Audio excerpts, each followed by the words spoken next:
ओम शांति।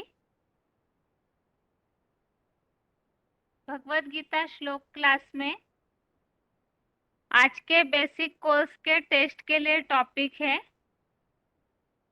सर्व आत्माओं का पिता कौन। इस टॉपिक में परम पिता के गुण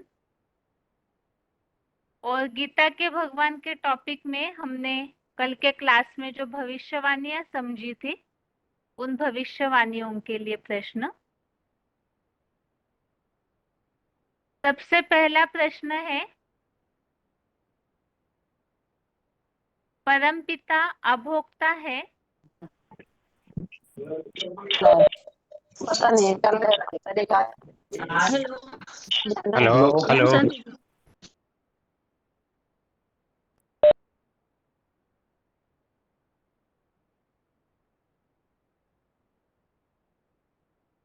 परम पिता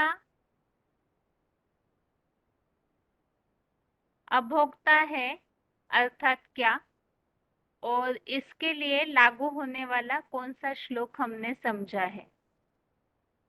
परम पिता अभोक्ता है अर्थात क्या और इस गुण के लिए लागू होने वाला श्लोक। फोन अनम्यूट है किसी का? हेलो ओम शांति। हेलो ओम शांति। ओम शांति। ओम शांति। हाँ जी, रोल नंबर? Roll number 17 17 083। हाँ जी। उत्तर है कि परमपिता भोक्ता इस प्रकार से हैं क्योंकि जन्म मरण तक नहीं आते हैं, इसलिए वह भोक्ता है। और गीता में उसके लिए श्लोक आया है, 9वां अध्याय का 9वां श्लोक। न च माम तानि कर्माणि निबधन्ति धनंजय दासिनवत् आसिनम असक्तम तेषु कर्मसु। यानी और हे धनंजय अर्जुन, वे कर्म मुझ को उदासीन समान रहने वाले को नहीं बांधते, उन कर्मों में अनासक्त हूँ। ठीक है, वास्तव में अभोक्ता क्यों है ऐसे नहीं पूछा था, अभोक्ता इस शब्द का अर्थ पूछा था। अभोक्ता अर्थात क्या? अभोक्ता अर्थात कर्म बंधन से मुक्त। वो तो अभोक्ता है इसलिए कर्म बंधन से मुक्त है, अकर्ता है इसलिए मैंने अपना कर्म हाँ, मैंने अभोक्ता का मतलब कि कोई अपना उनका इंद्रियां नहीं है, कोई प्रकार का वो भोग नहीं भोगते। हाँ ठीक है, सुख दुख या कर्म का कोई भी प्रकार का फल नहीं भोगते हैं। ठीक है, जी ओम शांति। ओम शांति।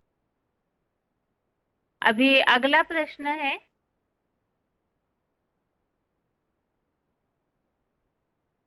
परम पिता अकर्ता है अर्थात क्या, और इसके लिए हमने कौन सा श्लोक समझा था।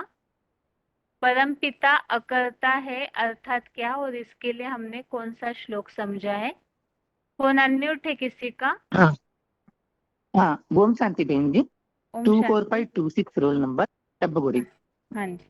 परमपिता किसी प्रकार का कर्म ना करने के कारण उसको कर्म का फल भोगने की बात भी नहीं आता है।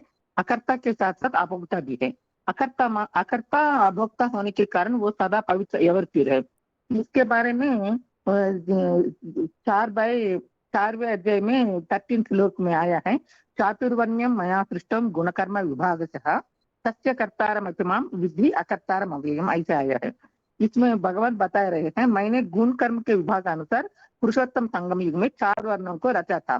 कर्ता होने पर भी सदा शिव ज्योति अकर्ता मुझ अक्षर को समझ लेते हैं, ऐसा बता माना। अकर्ता माना कुछ करते नहीं है, अच्छा या बुरा कर्म। उस कर्म का फल जो है पाप और पुण्य, उसका फल पाप का पुण्य जो है दुख सुख और दुख उसको भी भोगते भी नहीं है। मनुष्यात्माएं सुख और दुख भोग कर नीचे गिरते हैं। मनुष्यात्माएं सब भोगता है, शरीर ग्रहण करने के कारण स्वार्थी बन जाते हैं। अभोक्ता होने के कारण भोक्ता होने के कारण नीचे दिखते हैं। आत्माएं देह के सुख या दुख भोगने के कारण नीचे दिखते हैं। माना शक्ति जो है आत्मा में वो सुख या दुख भोगने के कारण शक्ति यूज होकर के नीचे दिखते हैं। भगवान तो करता है, इसका शक्ति क्षीण होने की कर्म करने की बात नहीं है, तो उसका फल भोगने की बात भी नहीं आता है। वो फल नहीं भोगने से वो कर्म बंधन में नहीं बांधने की बात भी आता है, ऐसा बताया। ठीक है माताजी। हेलो। हाँ माताजी ठीक है। हाँ अभी अगला प्रश्न है, परमपिता कर्म बंधन में फंसते हैं या नहीं? अगर है तो कैसे, और नहीं है तो वो भी कैसे, इसे स्पष्ट करना है। कर्म बंधन अर्थात क्या हो, परम पिता को कर्म बंधन लगता है या नहीं? फोन अनम्यूट है हेलो। किसी का? ओम शांति। हेलो। ओम ओम शांति। शांति दीदी। Roll number? परम पिता परमात्मा को कर्म बंधन नहीं लगते परम पिता को। वह तो शिव निराकार है दीदी, वह तो अजन्मा गाया गया है, वह गर्भ से जन्म नहीं लेता, अभोक्ता अनासक्त है। वह तो जब तक शरीर धारण ना करे तब तक कोई कार्य नहीं हो सकता। इसलिए परमात्मा कभी साकार में आता नहीं, वह तो निराकार है ना, इसलिए वह गर्भ में भी प्रवेश नहीं करता, इसलिए वह भोगता है, अगर्भ है। मनुष्य आत्मा तो भोगी है, वह तो शिव ज्योति का बड़ा आकार है, शिवलिंग बड़ा बनता है। जैसे शिवलिंग पूजा के लिए बड़ा आकार बनाएगा, वैसे तो ज्योति बिंदु है, तो उसकी तो पूजा करने में दिक्कत होगी, इसलिए बड़ा आकार शिवलिंग का दे देते हैं। किसी शरीरधारी में प्रवेश कर ऐसा पार्ट बजाता है जैसे इंद्रियों में है ही नहीं। उसको कर्म इंद्रियों को से जो कर्म करता है तो उस पर कोई लेप चेप भी नहीं लगता। और मनुष्य आत्मा तो जन्म मरण के चक्कर में आती रहती है और भोगी भी है। एक आत्मा ऐसी है जो परम पिता की जो भोगी नहीं है, और वही तुरिया बताया गया है। वह कर्म करते हुए भी बंधन में नहीं आती, इसलिए उसको परमपिता परमात्मा भी कहते हैं। कर्म बंधन नहीं लगता हेलो। है, इसके लिए श्लोक बताइए माता जी। 4 का 14 दीदी। न मुझे कर्म बंधन, न मुझे कर्मों का बंधन है, न मुझे कोई इच्छा है। जो मुझे जान लेता है वह कर्मों के बंधन में नहीं बंधता। ठीक है माता जी। हेलो। ठीक है माता जी। పాలు వచ్చినాయమ్మా?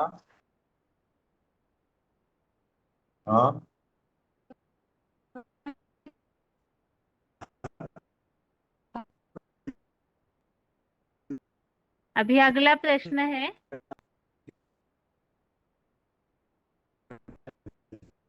परम पिता सदैव एवर प्योर है, उसका कारण क्या है? परम पिता सदैव एवर प्योर है, इसका कारण क्या है?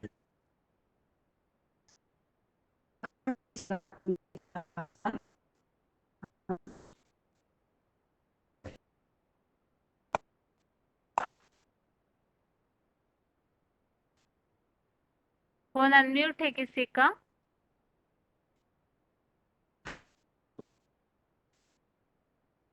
फोन अनम्यूट है किसी का?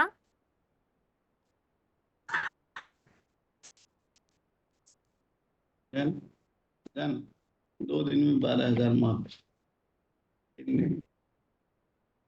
परम पिता सदैव एवर प्योर है, कमाना है, इसका कारण क्या है? 40,000 और कमाना है। फोन अनम्यूट है किसी का? जिनके फोन में 047 लिखा हुआ है, फोन अनम्यूट है उनका। ओम शांति बहन। ओम शांति। क्योंकि हाँ, परम पिता जन्म मरण के चक्कर में नहीं आते हैं, तो इसी वजह से वो एवर प्योर है, लाइट है। और कुछ बात समझी थी हमने? श्लोक बताइए इसके लिए। परम पिता सदैव एवर प्योर रहते हैं, इसके लिए श्लोक कौन सा है? मैं एक्चुअली वो चीज नहीं सुन पाई थी, थोड़ा मुझे रिकॉल करवा देंगे? ठीक है, आपका रोल नंबर बताइए। मैं ऑनलाइन क्लास अभी नया किया हूँ, कर रही हूँ। भर्ती हुई है आपकी? भर्ती करूंगी, इसलिए रेगुलर क्लास कर रही हूँ। कहाँ के आप? मैं हूँ प्रयागराज के। अच्छा, ठीक है, ठीक है माता जी। ओम हाँ शांति। हाँ, ओम शांति।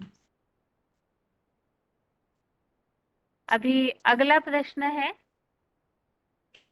प्रश्न सेम यही है कि परम पिता एवर प्योर है, इसका कारण क्या है, और श्लोक में इसके बारे में हमने श्लोक समझा था, वो श्लोक बताइए। फोन अनम्यूट है किसी का? ओम ओम शांति। ओम शांति। Roll number? 1479। हाँ जी। भगवान एवर पेवर है, इसके लिए गीता में भी आया है कि मैंने 4 वर्णों को रचा था, माना चातुर्वर्ण मया सृष्टम गुणकर्म विभागश तस्य कर्तारपि माम विद्धि कर्तार अवयम। भगवान ने 4 वर्णों को रचा, फिर भी अकर्ता होने पर वो अक्षर है, माना अक्षर रहित है, वो क्षरित नहीं होते माना, कभी भी नीचे नहीं गिरते हैं। लेकिन कोई कोई उन्हें मूर्तिमान शंकर समझ लेते हैं, इसीलिए भगवान कहते हैं वो अमोघ वीर्य श्लोक सही मैं नहीं एवर बताया पेवर हूँ। माता जी, श्लोक गलत बताया है नहीं, आपने।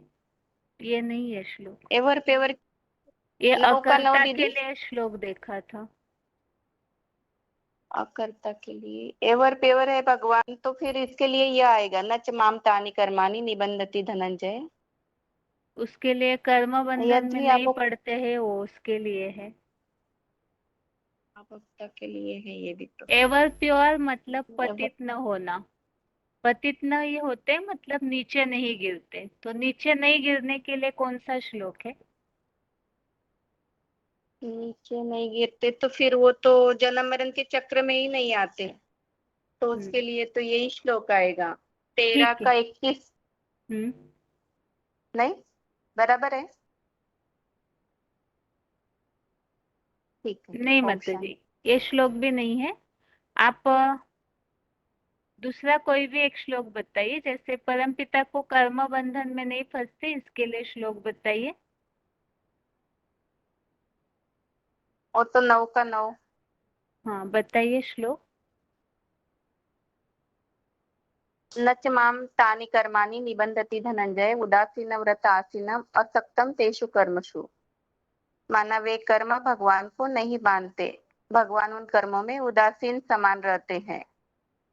वो उन कर्मों में माना कर्म करते हैं फिर भी अनासक्त रहते हैं। ठीक है माता जी। और भगवान भगवान के अजन्मा होने का कारण क्या है? क्योंकि परमात्मा शरीर ही धारण नहीं, परमात्मा ने शरीर रूपी रथ लिया ही नहीं है, स्वार्थ माना वो स्वार्थी हुए ही नहीं। और हम सब आत्माएं शरीर रूपी रथ लेते हैं तो हम सब नीचे गिर जाते हैं। भगवान कहते तुम सब आत्माओं को मैं भी शरीर धारण करूं तो तुम्हें कौन छुड़ाए दुखों से, इसीलिए उन्हें वो शरीर धारण नहीं करते, इसीलिए उन्हें अजन्मा कहा है। ठीक है माता जी। वास्तव में ये सारे गुण एक दूसरे से जुड़े हुए हैं। अभोक्ता है, अकर्ता है, इस कारण से भी वो अजन्मा अजन्मा। है। ठीक है माता जी। ओम शांति। हाँ, अभी अगला प्रश्न यही, परम पिता एवर प्योर है, इसके लिए कौन सा श्लोक बताएंगे? फोन अनम्यूट है किसी का? Hello. Om Shanti. Roll number? Hello. 13,170। हाँ जी।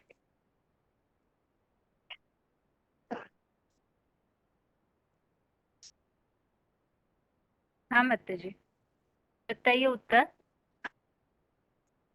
इसमें 15 अध्याय का 16वां। हाँ जी, श्लोक बताइए। द्वे द्वयो इमो पुरुषो लोके रष्टि अक्षर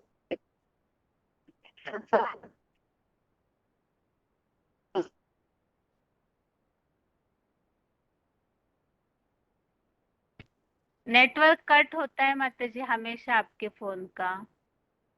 थोड़ा खिड़की की तरफ रहिए, अभी तो एक शब्द भी नहीं सुनाई दे रहा है। अच्छा अच्छा।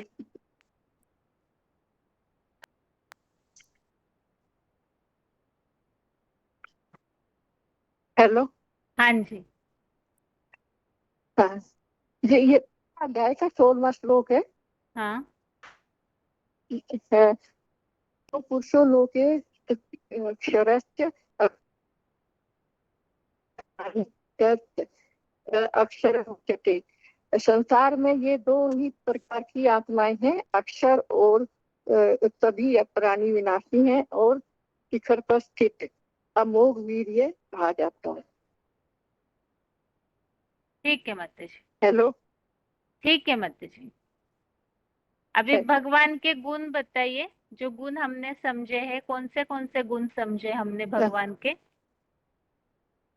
हाँ, भगवान जो है तीनों गुणों से अतीत है। गुण तो अजन्मा, भोक्ता, कर्ता, सोचता है, ठीक है माता। किसी प्रकार के गुण में लिप्त नहीं होते। ठीक है। हाँ जी ठीक है माता। ओम शांति। ओम शांति। अभी अगला प्रश्न है, मनुष्य आत्माओं के जन्म मरण के चक्र में आने का कारण क्या है? मनुष्य आत्माओं के जन्म मरण के चक्र में आने का कारण क्या है? फोन अनम्यूट है किसी का? हेलो मोहिन जी, ओम शांति। ओम शांति। 22168 हाँ रोल जी। नंबर। हाँ जी। मनुष्य आत्माएं तीन गुणों से परे नहीं होते हैं। भगवान तीन गुणों से परे होते हैं, इसीलिए वो जन्म मरण चक्र में आते हैं। कौन से तीन गुणों से परे होते हैं और नहीं होते हैं? सतो रजोतमो तीन गुणों से परे नहीं होते हैं। वो तीन गुणों में वो बंधन से आसक्त होते हैं। ठीक है, इसके लिए लेकिन श्लोक बताइए। भगवान, इसलिए श्लोक है 13 अध्याय 14 और 21।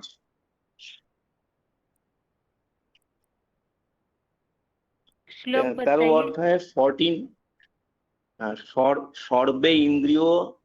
सर्वे इंद्रियो गुणामासं सर्वे इंद्रियो विवर्जितं असक्तं सर्वभृत निगुणं गुण भक्ति च।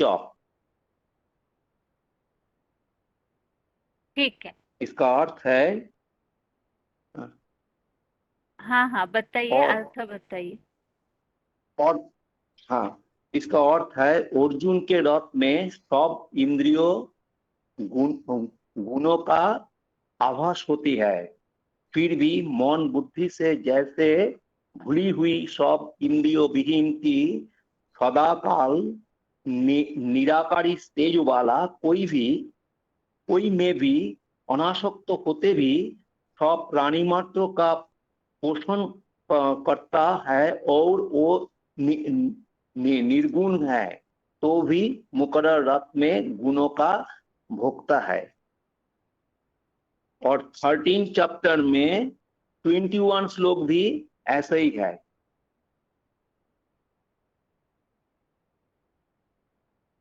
ठीक है। ओम शांति। ओम शांति। अभी अगला प्रश्न है,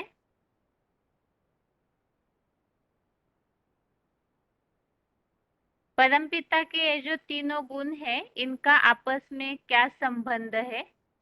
इसके पिछले हफ्ते भी हमने इस टॉपिक को समझा था। परमपिता के तीनों गुणों का आपस में क्या संबंध है? फोन अनम्यूट है किसी का? 28322 माता जी, फोन अनम्यूट है। 28322 है ना दीदी? हाँ जी। हाँ जी। ओम ओम शांति दीदी। हाँ हाँ जी। दीदी पहले तो ये है कि भगवान अगर्भा है, क्योंकि गर्भ में नहीं आता तो इसलिए जन्म भी नहीं लेता, जन्म नहीं लेता तो अकर्ता भी है, मतलब कर्म नहीं करता, अच्छा बुरा कोई भी कर्म नहीं करता, देह क्योंकि देह में आसक्त नहीं होता, तो इसीलिए वो सारे गुण एक दूसरे से मतलब मिलते हैं, मतलब एक दूसरे के साथ ही चलते हैं, मतलब गर्भ में ना आने के कारण ही बाकी के सारे गुण भी उसके मतलब पता चलते हैं कि वो अजन्मा है, अगर्भा है, अकर्ता है, इसीलिए अभोक्ता भी है। वो ना सुख दुख भोगता है, क्योंकि वो उस देह में जिसमें भी प्रवेश करता है उसमें भी आसक्त नहीं होता, अनासक्त भी रहता है। इसके लिए 4 का 6 श्लोक है। अजा अपि सन अव्यक्तात्मा भूता नाम ईश्वरा अपि सन प्रकृतिं त्वाम अधिष्ठाय स्व संभवामि आत्म मायया। ठीक है दीदी, मतलब अजन्मा अगर्भा अभोक्ता अकर्ता होने के कारण देह में सदा अनासक्त कभी क्षरित न होने वाला अमोघ वीर्य, प्रवेश होने योग्य और गर्भ से अजन्मा होते हुए भी आत्मिक प्यार से भरपूर है, निराकार बिंदु रूप शिव ज्योति देह भाव से सदा शून्य, प्राणियों का श्रेष्ठतम और अहिंसक शासन करता होते भी अपने अर्जुन आदम के मुकर्रर रथ रूपी दैहिक इंद्रियों की प्रकृति को अधीन करके प्रबलतम आत्म शक्ति से गीता के 11 अध्याय 54वें श्लोक में प्रवेशुम अनुसार ही जन्म लेता हूँ। ठीक है माता जी। ओम शांति। और शांति। अभी अगला प्रश्न है, ये जो सर्वात्माओं का पिता ये टॉपिक है, इसके बारे में ही शुरू से प्रश्न पूछे जाएंगे, मतलब आपको टॉपिक का नाम बताया जाएगा और आपको उस टॉपिक में क्या क्या बताना चाहिए वो बातें बतानी होगी। सर्वात्माओं का पिता इस टॉपिक में शुरू से आपको टॉपिक बताया जाएगा और उस टॉपिक के बारे में आपको बताना होगा कि उसमें क्या क्या बातें बतानी चाहिए। अभी सबसे पहला प्रश्न है, इस टॉपिक को हमने क्यों समझा, या सर्वात्माओं की पिता एक है, इस टॉपिक को क्यों समझाया जाता है। फोन अनम्यूट है किसी का?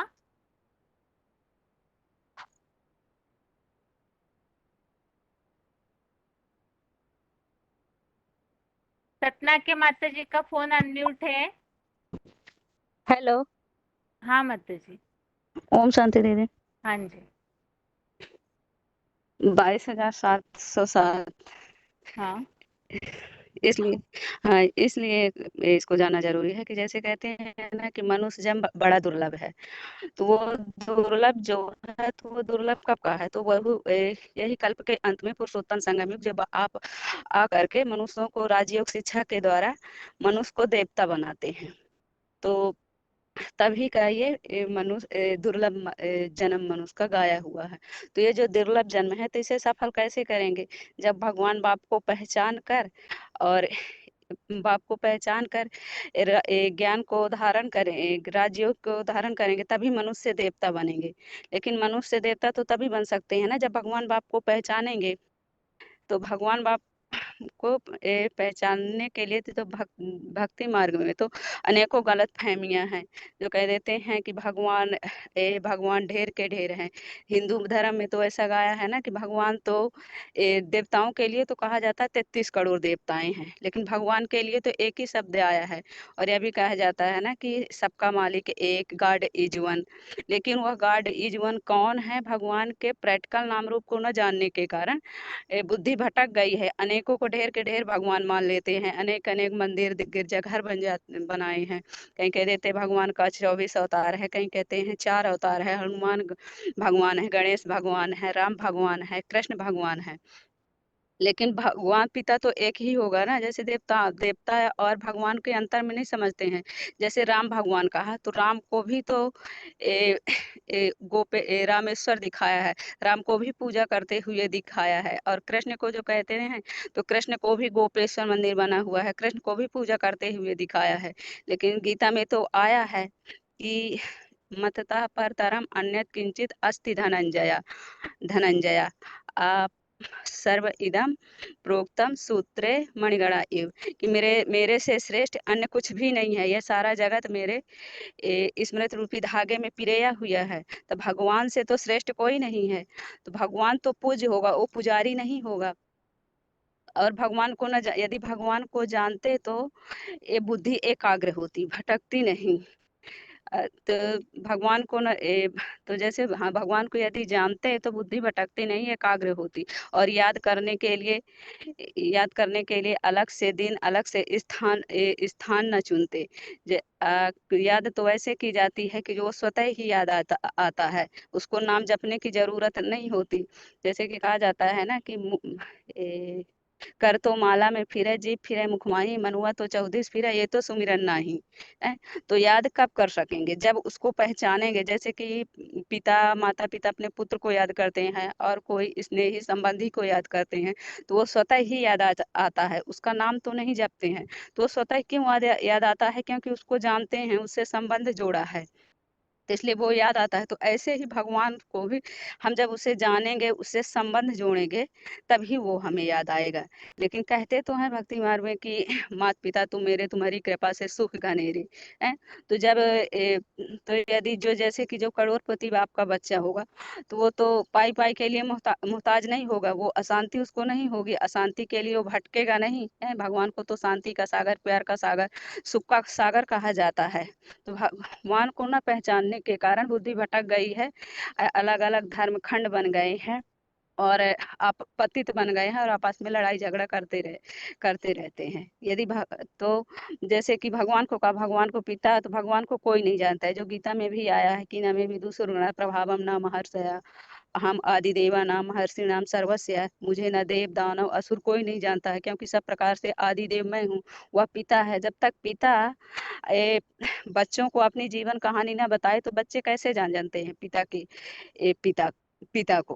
तो भगवान बाप वो सबका पिता है। तो वो आकर स्वयं अपना परिचय देता है। जब तक वो अपना परिचय नहीं देता तब तक उसको कोई नहीं जान सकते। जो गीता में आया है, स्वयं आत्मानम व्यथन्तुम पुरुषोत्तम भूत भगवान भूतेषु देव देव जगतपति, आप जगत के ईश्वर हो, आदिदेव हो, इसलिए आप अपने स्वरूप को स्वयं जानते हो। क्या कि मनुष्य तो सभी जन्म मरण के चक्र में आने से अपने स्वरूप को भूल गए हैं। तो भगवान आकर के पहले अपना परिचय और हमारा परिचय देता है कि तुम देह नहीं आत्मा हो।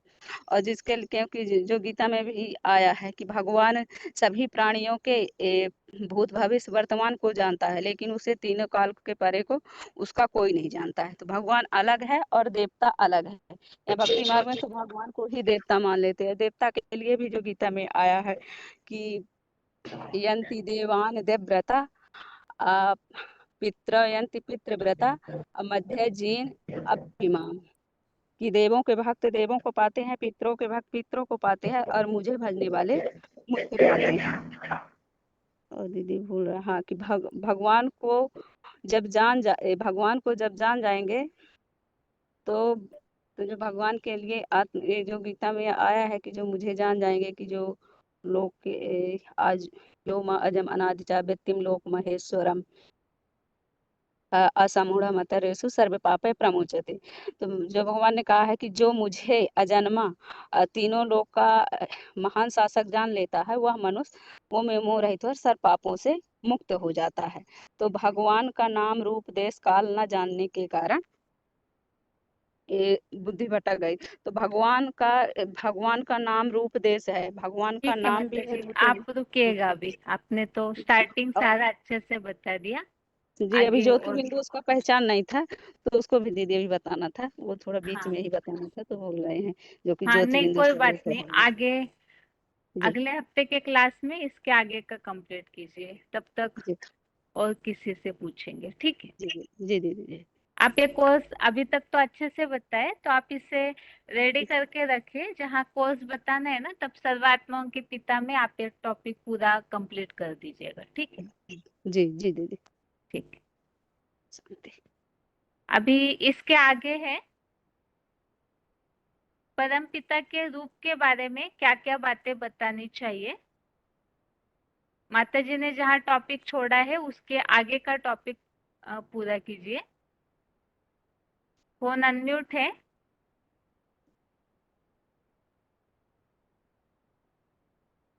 फोन अनम्यूट है उड़ीसा से किसी का।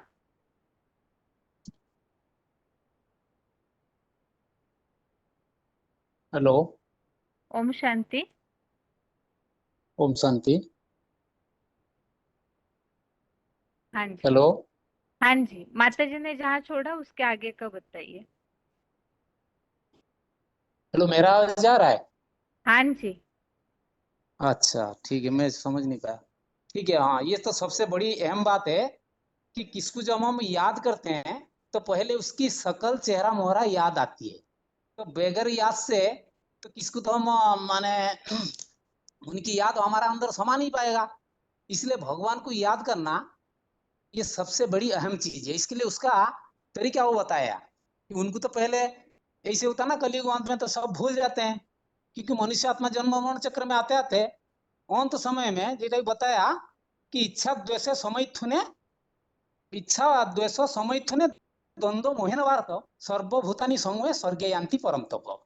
सारा प्राणी समूह कलयुग अंत में तमो प्रधान बन जाते हैं, मूढ़ता को आ जाते हैं। इसलिए कोई उनकी यथार्थ रूप में पहचान नहीं कर पाते हैं। तो इसलिए स्वयं वो जो खुद आएंगे अपना परिचय वो खुद ही देंगे। इसलिए बताया था कि स्वयं आत्माना आत्मान व्यथतुम पुरुषोत्तम भूत भावन भूतेश देवदेव जगतपते। वो खुद आके अपना परिचय देते हैं। तो वो आते हैं कब, वो बात भी टाइम काल समय भी बता दिया। यदा यदा ही धर्म से ग्लानिर्भूत भारत में जब जब धर्म का ग्लानि होता है, अधर्म पाप भ्रष्टाचार बढ़ जाता है, तो मैं आता हूँ। क्या करने आता हूँ? धर्म संस्थापनार्थ है। धर्म स्थापन करना उनका मूल उद्देश्य लक्ष्य है। क्योंकि अंत समय में धर्म का ग्लानि हो जाता है।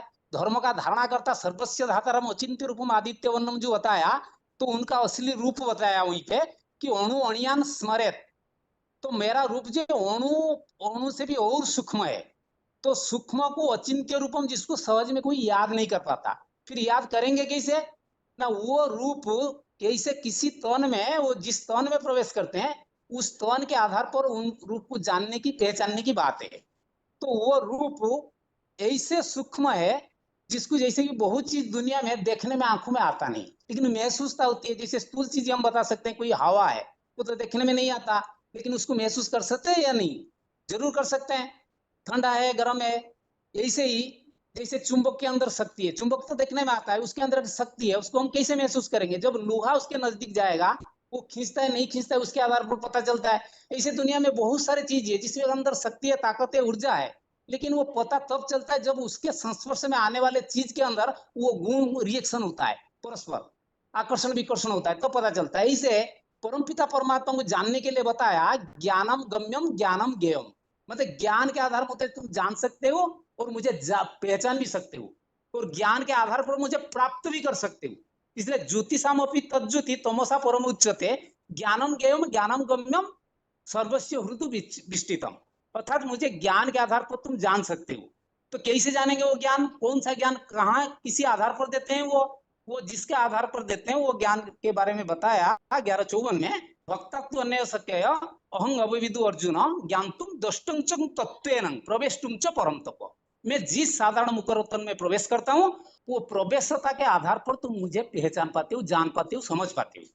तो जान भी सकते हो 23 तत्व के आधार पर बताया कि मैं जिस साधारण मुकरतन में प्रवेश करता हूँ। उसको 2-4 श्लोक भी उसके अंदर है, जिस श्लोक में बताया जन्मे कर्मे चमे दिव्यम एवेति तत्व त्यक्ता देहे पुनर्जन्म नैति मामिति अर्जुन। अर्जुन, मेरा जन्म भी दिव्य है, मेरा कर्म भी दिव्य है। और उसके आधार पर भी और एक श्लोक बताया मनुष्यानि सहस्रश कश्चित यतति सिद्ध है यतता नापि सिद्धानं कश्चित मांग देति तत्व।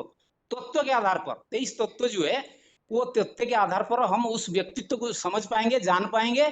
इस भारतवर्ष में तो इतने से 140 करोड़ लोग हैं, तो कौन सी भारत तन में वो आते हैं? तो वो भारत तन कौन सा है? इसके लिए 13 अध्याय में जो बताया शुल्क उसके अभी आधार पर पहले हम निराकार के बारे में हम समझा रहे हैं ना, सर्वात्माओं का पिता इस टॉपिक में, जो परम पिता हाँ जी का रूप, सिर्फ आप वहां तक ही, साकार के बारे में अभी नहीं बताइए। ये तो बेसिक कोर्स का अच्छा टॉपिक है ना, उसके बारे में केवल आप बताइए। रूप के लिए हमने क्या क्या बातें समझी है सर्वात्माओं के पिता इस टॉपिक में।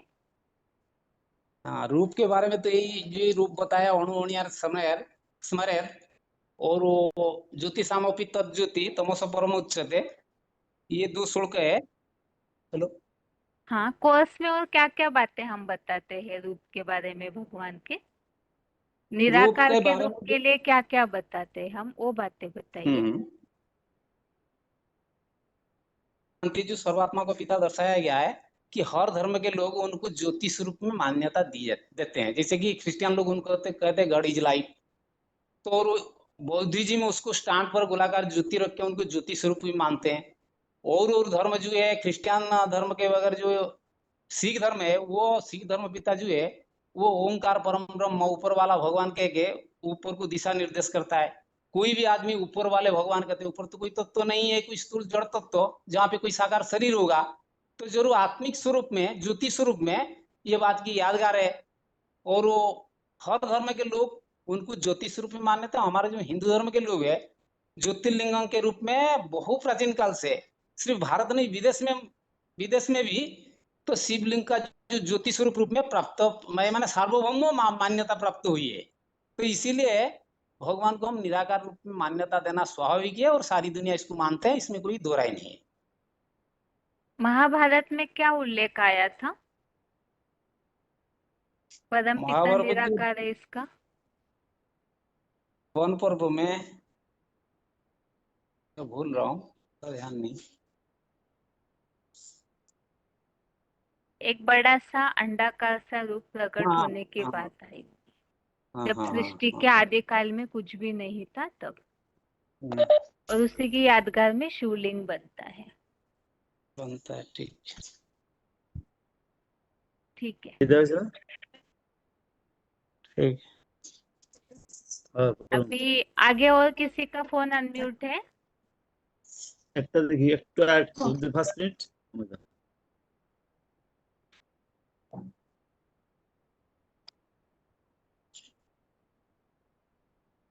आगे फोन अनम्यूट है किसी का?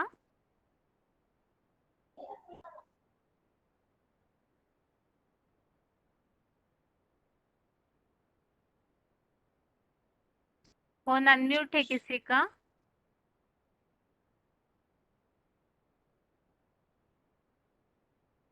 फोन अनम्यूट है किसी का?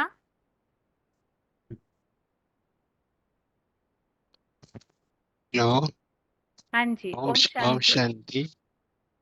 मैंने इतने वो रेफरेंस किया नहीं है, लेकिन मैं कोशिश करूंगा जैसे हाँ आपने जी, पूछा था।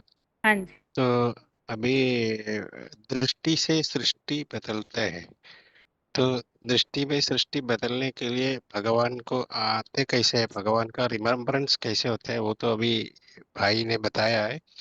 तो लेकिन सृष्टि में आने के बाद भगवान कैसे सृष्टि को बदलते हैं, इसलिए भगवान का वो फादर का रिमेम्बरेंस कैसे होना चाहिए। तो फादर खुद बताते हैं, मेरा एड्रेस जो है शिव बाबा के नाम से करना है। तो आदम के आंखों के जरिए भगवान एक इस मिनट, एक मिनट। वास्तव में यहाँ हम बेसिक टॉपिक देख रहे हैं ना, सर्वात्माओं का पिता, इसमें केवल हम निराकार का परिचय देते हैं ना, जो हाँ। बेसिक कोर्स हमने देखा है। तो आप केवल निराकार के हिसाब से अभी बताइए कि रूप अच्छा। या नाम के बारे में हमने क्या क्या बातें समझी है भगवान के, जो हाँ। नए लोगों को, बिल्कुल डायरेक्ट वालों को हमें समझाना है। तो पहले हम हम्म, निराकार के बारे में सारा परिचय देंगे ना, क्योंकि हाँ। निराकार को देख नहीं सकते हैं, उनको कैसे जानना चाहिए, उनका हम्म, नाम क्या है, तो नाम कैसे पड़ता है उनका, ये सब बातें बताइए। हाँ। सबसे पहले हम सब आत्मा है, ये नॉलेज जो है भगवान खुद आके देता है।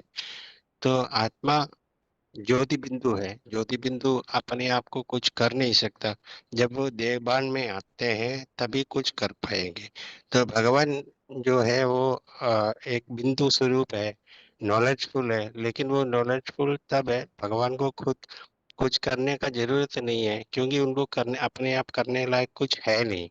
लेकिन सृष्टि को बदलने के जरिए वो आते हैं, वो अपने मनुष्य सृष्टि के बाप में आते हैं, मनुष्य सृष्टि के बाप में आते हैं और अपने बच्चों को अपने नॉलेज, गीता ज्ञान कहो या भगवान के खुद के नॉलेज अपने बच्चों को देते हैं, ताकि उनको एक आइडिया लग जाए, क्योंकि जिसके रूप है, जिसके गंध है, वो जानने के बाद ही बच्चों को पता चलेगा कि भगवान कौन है। तो उसके लिए वो बताते हैं कि मैं एक ज्योति बिंदु आत्मा हूँ। तो मैं जब अ, अपने मनुष्य सृष्टि के बाप में आके तब मैं आकार बन जाता हूँ, निराकार से आकार बन जाता हूँ। तो मैं सृष्टि का सब कुछ देखता हूँ और बच्चों को बताता हूँ, भाई ये सत्य है, तो you have to move towards truth. सत्य में आपको जाना है, सत्य को कैसे पहचानना है, सत्य में जाना कैसा है, ऐसे बाप बता देते हैं। तो मैं आत्मा ज्योति बिंदु हूँ, मैं किसी जन्म मरण में आते नहीं हूँ, लेकिन तुम बच्चे जो है वो जन्म मरण में आते हैं तो भोगता है। भोगने के बाद क्या होते हैं, अपनी शक्ति का क्षीण हो जाते हैं, लेकिन मैं कभी भोगता नहीं, अभोक्ता हूँ, अकर्ता हूँ। क्योंकि मेरे को बंधन में मैं शरीर लेता नहीं हूँ, इसलिए मेरे को बंधन नहीं है। अगर मैं शरीर में आता हूँ तो भी मैं अपने कर्म फल के इच्छा में कुछ करता नहीं हूँ, कर्म फल न सोचता हूँ। जो करना है वो कर देता हूँ, लेकिन उसके आगे पीछे का मैं देखता नहीं हूँ, उसके क्या फल होता है क्या नहीं होता है, लेकिन मैं जो करता हूँ वो श्रेष्ठ में आ जाता हूँ। तो ऐसे तुम बच्चे भी करोगे तो तुम भी श्रेष्ठ पद में आ सकता है। तो पाप पुण्य और सुख दुख कुछ भी मैं भोगते नहीं है।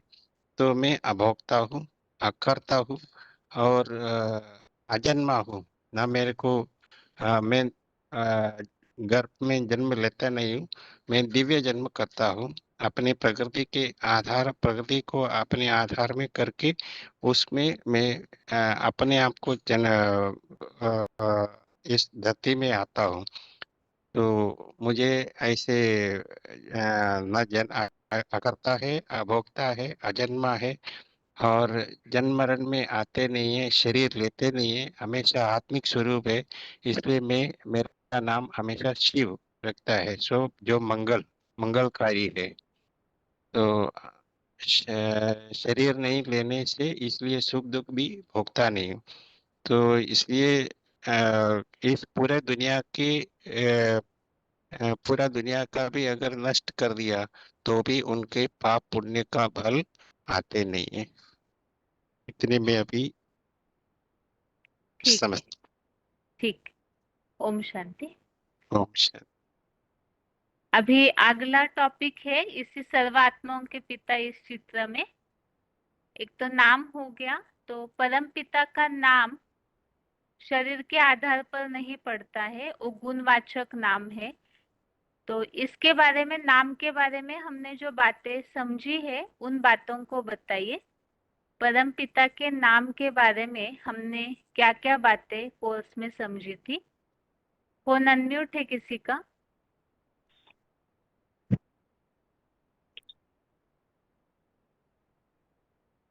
फोन अनम्यूट है किसी का जो डायलिंग नंबर से जुड़े हैं?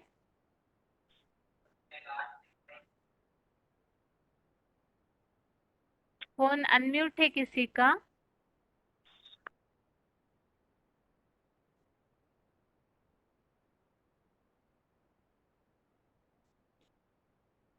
फोन अनम्यूट है किसी का? हेलो। हाँ, ओम शांति माता जी, रोल नंबर बताइए। रोल नंबर में आज नहीं उठाए थे, इसलिए सिर्फ ही वो माता फोर्स जी, वो आज ऐसे प्रॉब्लम हो रहा है कि अपने आप ही फोन कुछ कुछ अनम्यूट हो रहे हैं। ठीक है दीदी, मैं कोर्स हाँ। बताऊंगी, ठीक है? हाँ हाँ हाँ जी। ठीक है दीदी। ना रोल नंबर है 2731। हाँ जी। हाँ, कोर्स बताऊंगी, थोड़ा सा सीट के रखा है मैंने, ठीक है ना। ये कोर्स बता रहे हो, सर्व आत्माओं का पिता एक है। हाँ, वो तो गॉड फादर है, जिसके अलग अलग नाम रूप होते हुए भी एक रूप को ऐसा है जो परमधाम में मान्यता प्राप्त होता है नहीं। अरे कैसे भारतवर्ष में कहा जाता है शिवलिंग को मान्यता है, मान्या जाता है। रामेश्वर में कहते हैं राम में भगवान है। राम को भगवान नहीं है, उनको भी भगवान शिव है। इसलिए ऐसे गोपेश्वर मंदिर में बनाया हुआ है। कृष्ण को भगवान कहता है, कृष्ण को भी एक भगवान है, शिवलिंग है, शिव भगवान है। वास्तव में उनको भी कोई ईश्वर है, जिन्होंने उनका ऐसा। और सोमनाथ है सभी सोमनाथ का मंदिर है। इस बात को भगवान कहते हैं। निराकार ज्योति को ज्योतिर्लिंगम में रूप में माना जाता है। नेपाल में पशुपति का नाथ का मंदिर बनाता है। इसी कलयुग में सभी लोग पशु जैसे आचरण करता है, उसके आचरण करने वाले हैं। उनको भी पशु जैसे रहने वाला बंदर है। उनको भी मंदिर लायक बनाने वाला एक ही शिव भगवान है। शिवलिंग को साकार रूप के शिवलिंग को नेपाल में भी स्थापित है। शिवलिंग को भी नेपाल में स्थापित किया जाता है। मुसलमान लोग मक्का में जाता है, तीर्थ यात्रा करने के लिए जाते हैं। वहाँ मोहम्मद ने दीवार के एक पत्थर रख करके रखा था। उनको नाम उन्होंने बताया है संगे अश्वतो। मुसलमान यात्रा करने के लिए जाता है, उनकी यात्रा पूरी नहीं होता है। चुंबन नहीं करेंगे तो उनका पूरी यात्रा पूरी नहीं होता है। निराकार को मानते हैं, पत्थर को नहीं मानते हैं, शिवलिंग को तोड़ता है। बौद्धी लोग आज भी चीन जापान में देखा जाता है। लोग स्टूल ऊपर पत्थर रख करके चुंबन करता है, उनको ऊपर दृष्टि एकाग्र करता है। तो वो भी निराकार को मानता है। गुरु नानक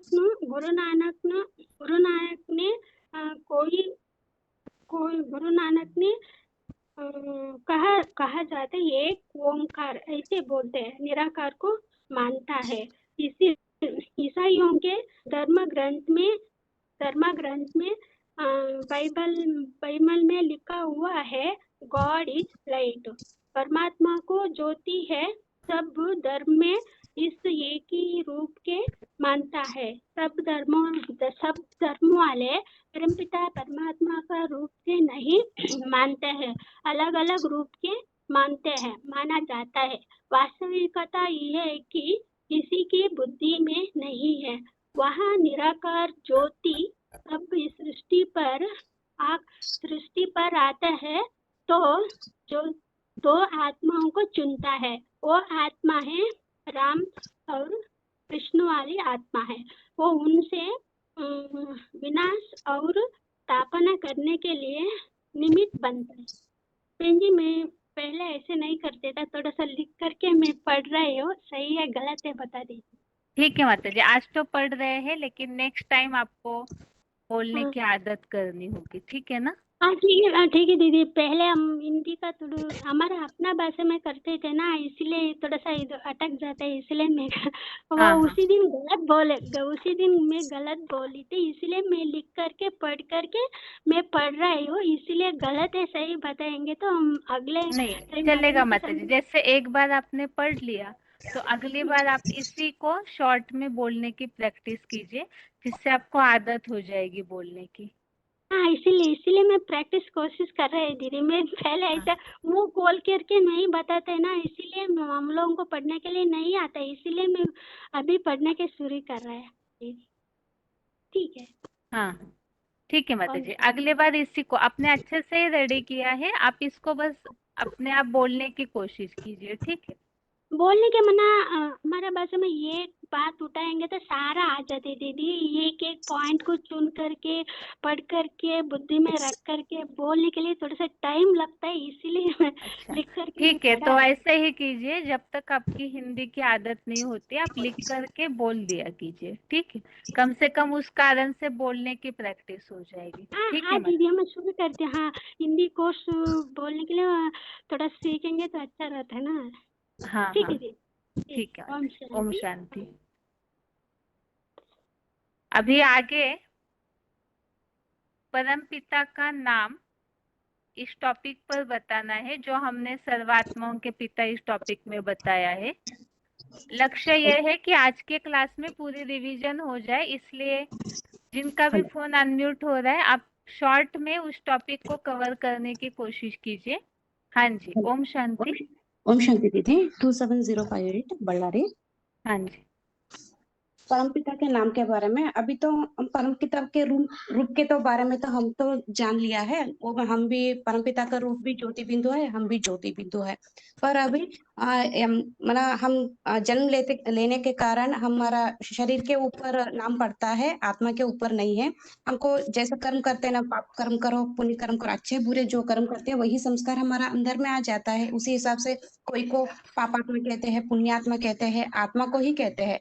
पर इधर शिव का जो नाम पड़ता है ना, परमपिता का जो नाम है वो उसकी काम के आधार पर नहीं पड़ता है, उसके नाम ही है शिव। मना जो बाकी लोग जन्म मरण में चक्र में आने वाला जो भी है, हमको जो हम कर्म करते हैं, हम जो जैसा काम करते हैं ना, उसी के आधार पर हमको कर्तव्य के आधार पर हमको नाम पड़ता है। पर शिव का तो परमपिता का जो नाम है उसको तो नाम आत्मा के ऊपर पड़ता है।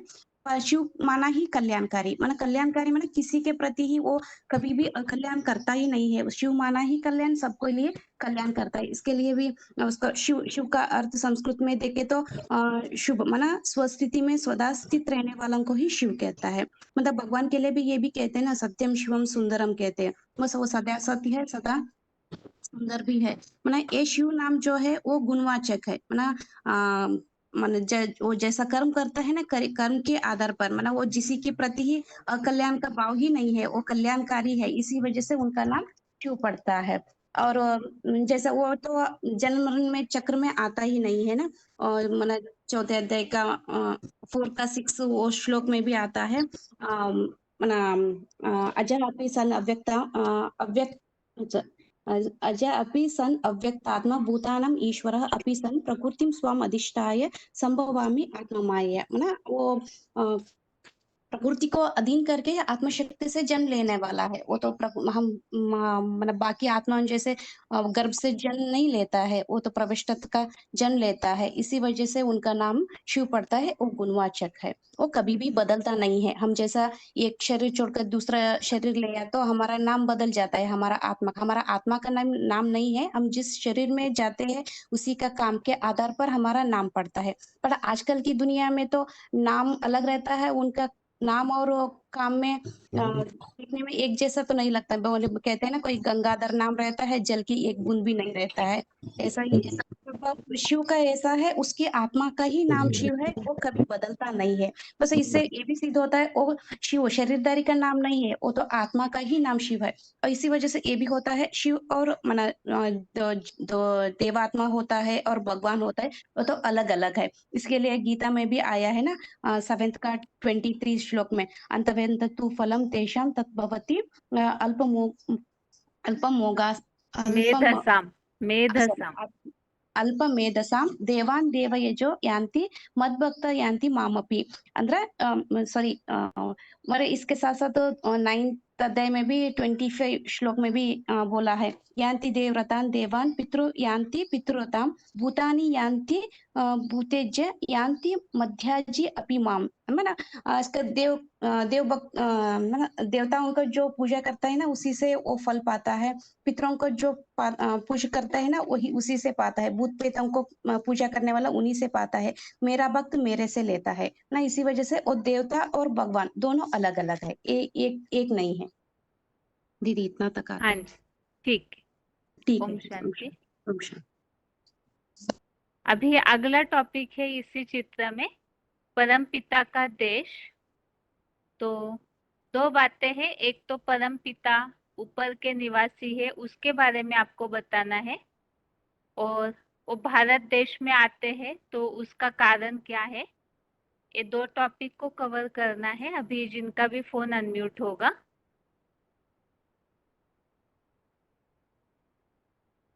फोन अनम्यूट है किसी का? ओम शांति बहन जी। ओम शांति। 222443 बहन जी। हाँ जी। तो परम पिता का आत्मा का पिता एक ही है। परम पिता भगवान का परिचय है, उसका नाम रूप देश काल और गुणों को समझाता है। शिव है, नाम ही है शिव है, रूप निराकार ज्योति बिंदु अनु से अनुरूप है, एक है परम धाम। सृष्टि पर जन्म आते हैं वह देश है भारत देश। कलियुग का अंत और सतयुग का आदि का पुरुषोत्तम संगम युग में आता है। अजन्मा अकर्ता अभोक्ता निर्गुण है। हमने यह भी समझा का देवता ही और भगवान एक ही नहीं है, परंतु मनुष्य आत्मा जब सर्वगुण धारण करते हैं, देवता कहलाते हैं। अंतर मनुष्य और देवता के अंतर है। माता जी एक मिनट। माता जी आपको सिर्फ उस टॉपिक पर बोलना है कि परम पिता परम धाम के निवासी है, तो उसके लिए श्लोक बताइए। बाकी धर्मों में किस तरह से परम पिता के उस घर की मान्यता है उसे बताइए।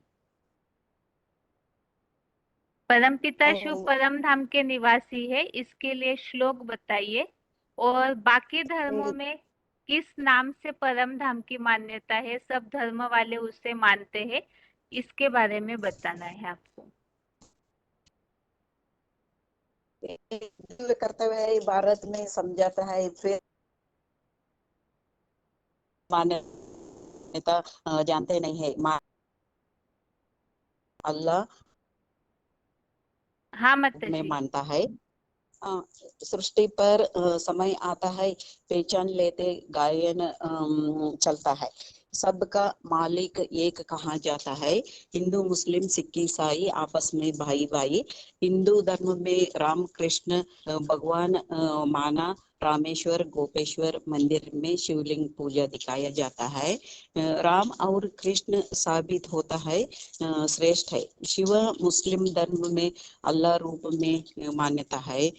मक्खन गोला का पत्थर चुम्बन करते हैं, निराकार की यादगार है। मुसलमान धर्म में मान्यता है गॉड इज लाइट, भगवान लाइट प्रकाश के रूप में, अंधकार का मनुष्य नहीं। बौद्ध धर्म में दिखाया गया है, गोल पत्थर रख करके दृष्टि एकाग्र करता है, निराकार की मान्यता है। सिख धर्म में एक निराकार सदगुरु अकाल मूर्त सिख धर्म में मानता है। हर धर्म वाले एक ही निराकार शिव को जान लेंगे, पहचान लेंगे, उस समय का गायन है। हिंदू मुस्लिम सिख ईसाई आपस में भाई भाई, सबको मालिक एक ही है। परम पिता परमात्मा परमधाम से आते हैं। सब जब कलयुग अंत में आता है, अत्याचार ज्यादा बढ़ जाते हैं, ये परम पिता परमात्मा सृष्टि पर आता है। ये श्लोक याद नहीं आता प्रेम जी। ठीक है माता जी, आप अगली बार रेडी करके बताइएगा इस टॉपिक को, ठीक है? हाँ बहन, हाँ बहन जी। ओम शांति। हाँ, ओम शांति। आगे इसी टॉपिक के लिए फोन अनम्यूट है किसी का? परम पिता परम धाम के वासी है, तो उसके लिए और धर्मों में क्या मान्यता है, श्लोक सहित इस टॉपिक को बताना है। ओम फोन शांति अनम्यूट बहन है? जी। हाँ जी।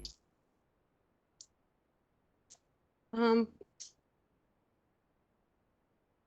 ओम शांति बहन जी। ओम शांति। परमात्मा परम धाम की वासी है, इसलिए श्लोक है, न तत् भाष्यते सूर्य न शशांक न पावकः यद गत्वा न निवर्तन्ते तद्धाम परमं मम। तो इस श्लोक में ये दिया गया है कि जहाँ सूर्य चांद सितारे किसी पहुंच नहीं पाते हैं, और अगर उस धाम को हम जाते हैं तो फिर दुखी संसार में लौट के नहीं आते हैं, तो वो मेरा परे से परे परम धाम है। तो इसीलिए परमात्मा उसी परम धाम की निवासी हैं बोला जाता है।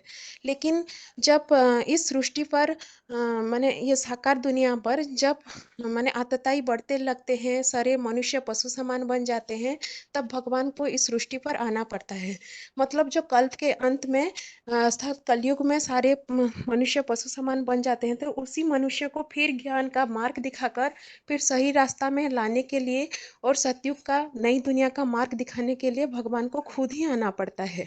तो इसीलिए भगवान भारत देश में ही आते हैं। तो भारत देश में आने का भी बहुत सारा कारण है। भारत देश तो अविनाशी देश है, और इस देश में भगवान को भी बहुत मानते हैं। भगवान का पूजन होता है, पवित्रता को मानते हैं, जो नारियों का पवित्रता को बहुत सम्मान दिया जाता है। और और और इस भारत देश में सारे धर्म की आत्माएं भी हैं, तो भगवान आकर सारे धर्म की आत्माओं को मिलकर सबको मार्ग दिखा सकते हैं, तो इसीलिए ही भारत देश में आते हैं।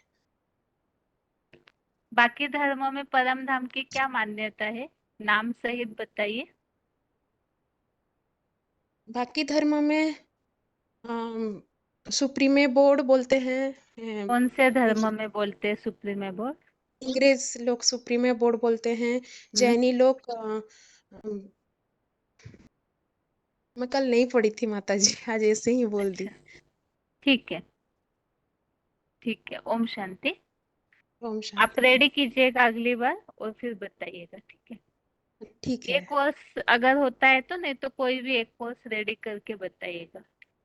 हाँ हाँ, 10 बजे के क्लास में, नहीं तो बोलो। ठीक है। ओम शांति। ओम शांति। अभी आगे और किसी का फोन अनम्यूट है? हाँ, ओम शांति। ओम 24348 शांति। वहां से बोल। हाँ जी।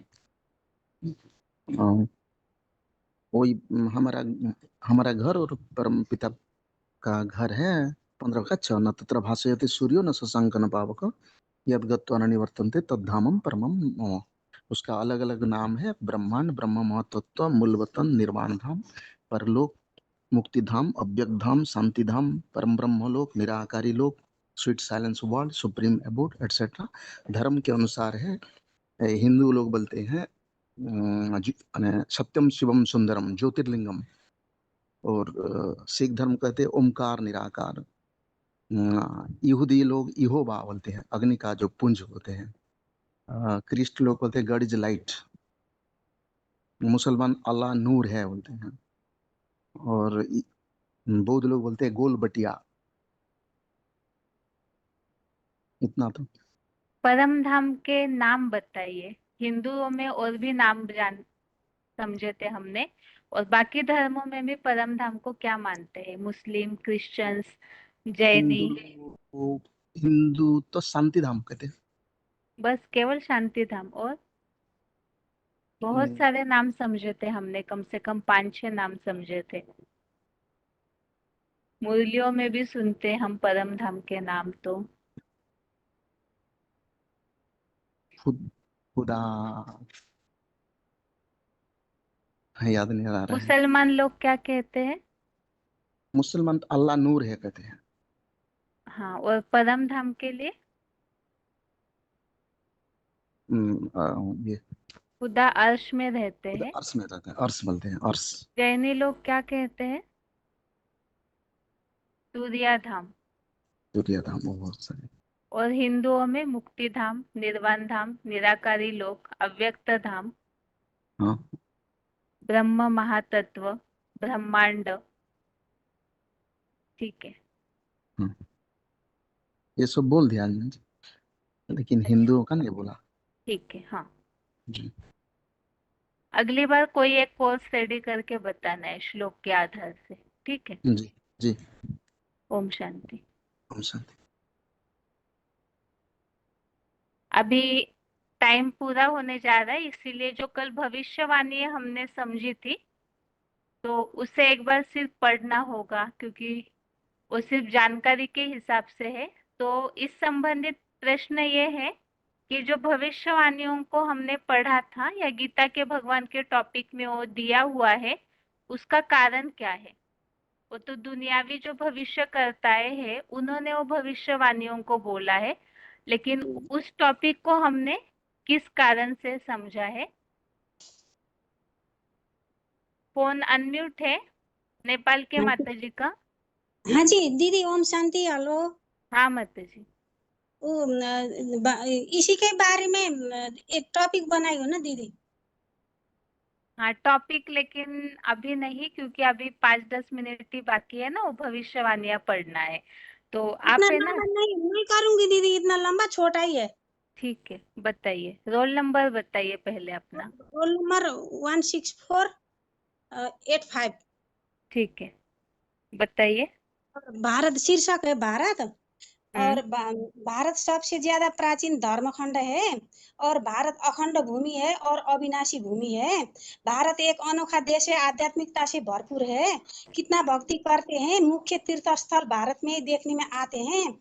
दुनिया में तो विकास करने को, देह का सुख लेने का देखने में आते हैं, परंतु भारत में विकास के साथ साथ भक्ति का भीड़ देखने में आते हैं। माताएं भाई कितने भक्ति करते हैं। भारत में नदियों को मान्यता है और पवित्रता को मान्यता है। और कन्या माताओं को सुरक्षा को प्रति ध्यान देते हैं। बड़े बड़े धार्मिक ग्रंथ भारत में ही मिलता है, जैसे गीता, महाभारत। और कलयुगी रावण राज्य में भी भारत को दिल्ली राजधानी है और राम राज्य में भी भारत को दिल्ली राजधानी है। भारत सोने को चिड़िया कहलाता था। भारत भगवान का अवतरण भूमि है। दिल्ली ऐसा धरणी है जहाँ सारी सृष्टि को गोद लिया है। और देखिए, इस्लामी, बौद्धिक, क्रिश्चियन, हिंदू सब ने राज्य किया है। भारत मातृ प्रधान देश है, सबको स्वीकार कर लिया है।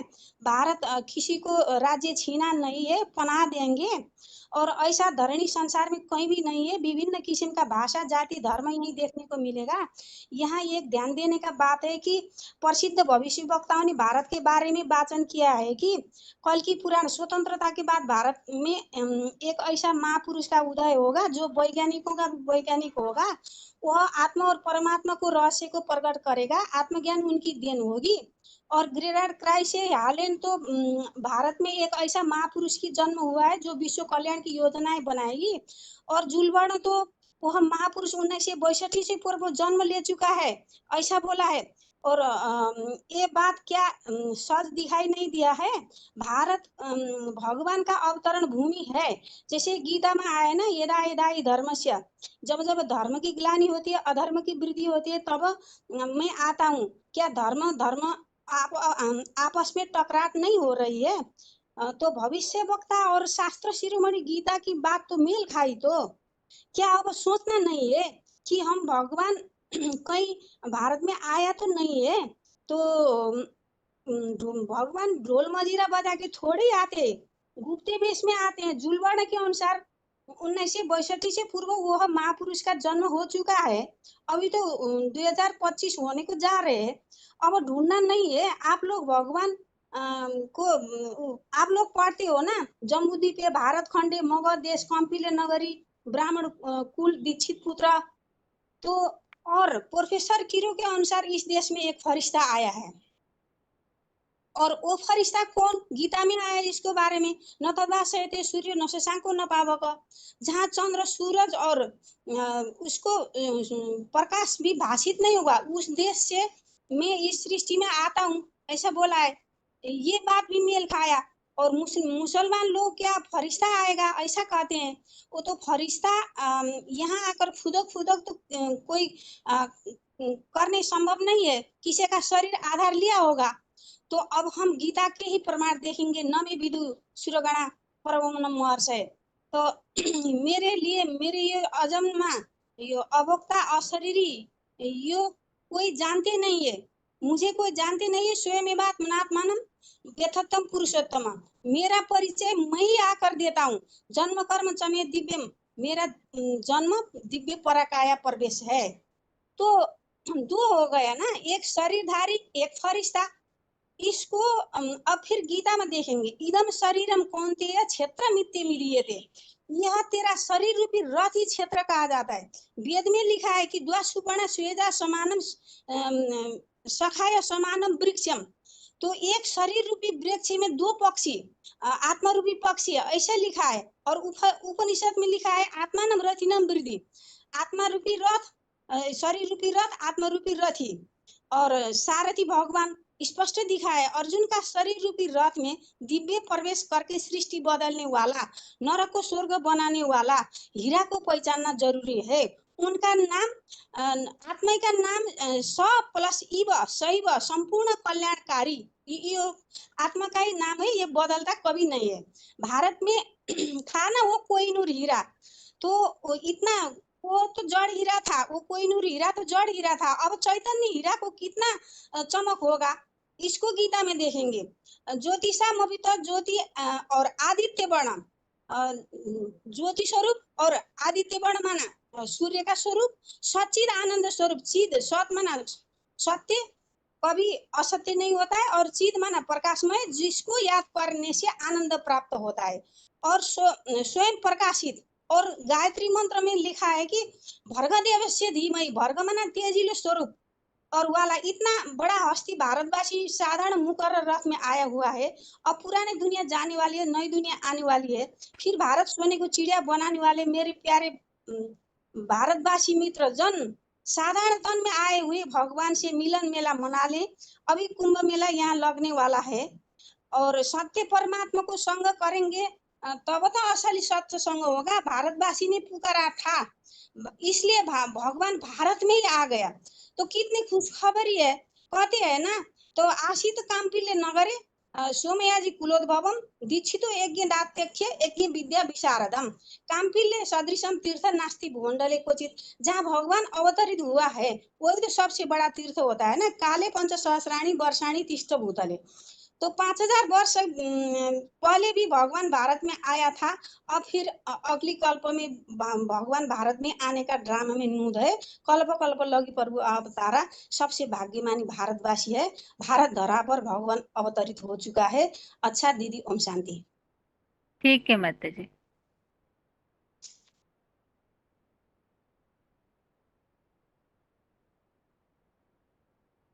अभी फोन अनम्यूट किया जाएगा। जो भविष्यवाणियां कल हमने देखी है केवल उसे पढ़िए, उसके बारे में कुछ बोलिए नहीं एक्स्ट्रा, इसलिए क्योंकि समय केवल 5 मिनट का ही बाकी है। वैसे क्लास का टाइम तो पूरा हो गया है, इसीलिए केवल उसे पढ़ लीजिए ताकि क्लास बंद कर सके।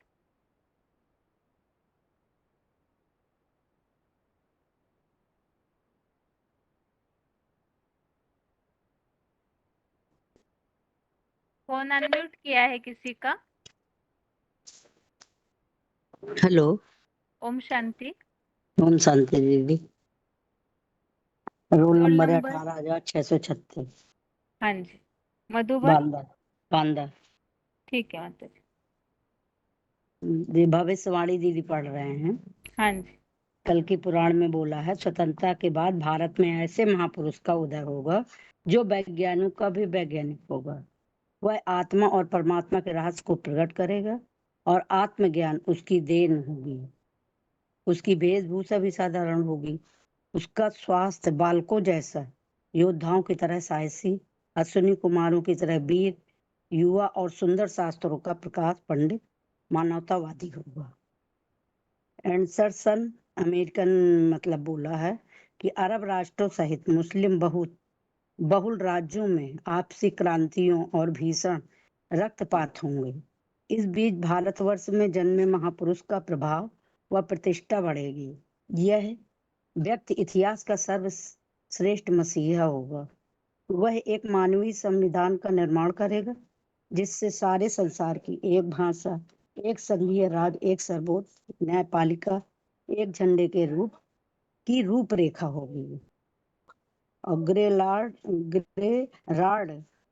प्राइसे हाईलैंड में बोला है कि भारत देश में एक ऐसे महापुरुष का जन्म हुआ है जो विश्व कल्याण की योजना बनाएगा। जूल वर्णा में बोला है, संसार के सबसे सामर्थ्य व्यक्ति का अवतरण हो चुका है। वह सारी दुनिया को बदल देगा। उसकी आध्यात्मिक क्रांति सारे विश्व में छा जाएगी। एक ओर संघर्ष होंगे, दूसरी ओर एक नई धार्मिक क्रांति उठ खड़ी होगी जो आत्मा और परमात्मा के नए नए रहस्य को प्रकट करेगी। वह महापुरुष 1962 से 19 पूर्व जन्म ले चुका है। इसके अनुयायी एक समर्थ संस्था के रूप में प्रकट होंगे और धीरे धीरे सारे विश्व में अपना प्रभाव जमा लेंगे। असंभव दिखने वाले कारकों भी हुए लोग उस महापुरुष की कृपा से बड़ी सरलता से संपन्न करेंगे। और प्रोफेसर कीरो ने बोला है, भारत का अभ्युदय एक सर्वोत्तम शक्ति के रूप में हो जाएगा, पर उसके लिए उसे बहुत कठोर संघर्ष करने पड़ेंगे।